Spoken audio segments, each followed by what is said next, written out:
G'day folks, Rod from My Water Filter here.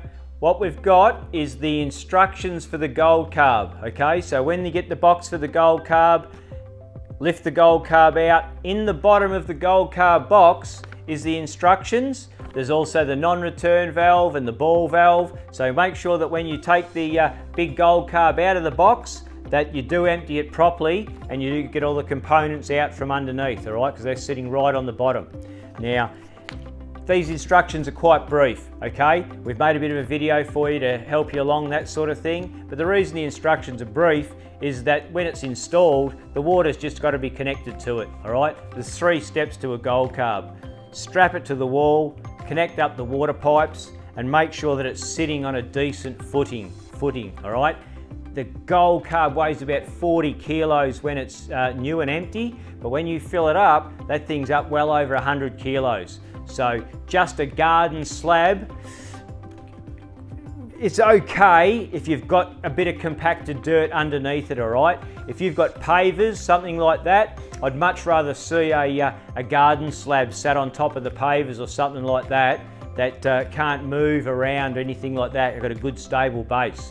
So just remember, full of water, she's well over 100 kilos of water and of weight, and we need to have a good base under it. Give it a good compaction, sit a nice slab on it, and then sit the gold carb on there. Get the strap it to the house, and then we just run the pipe work through it, take a look at the instructions, a couple of do's and don'ts on there, and you'll be good to go.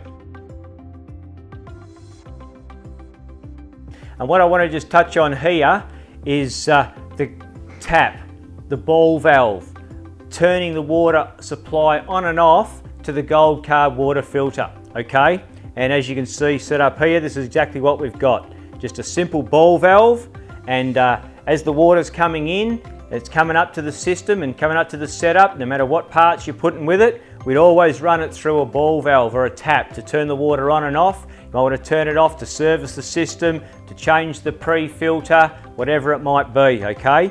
And as you can see, on the end of this ball valve is the non-return valve. And that's just a requirement by law. We don't want the water flowing back the way that it's come in, okay? The government puts that on, that the water just cannot be flowing back the way that it's come in, okay? So these are supplied with your gold carb. They're not an extra, but make sure that obviously the plumber will put that on when he installs the system, and obviously it's installed before the system and before all the other parts that we've talked about, okay? And then the only other thing I could probably think of for you is possibly this 1-inch ball valve is to have one on the other side, post the filter, after the filter.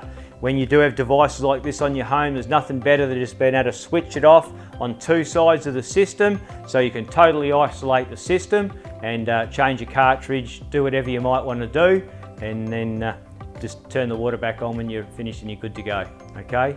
So thanks very much.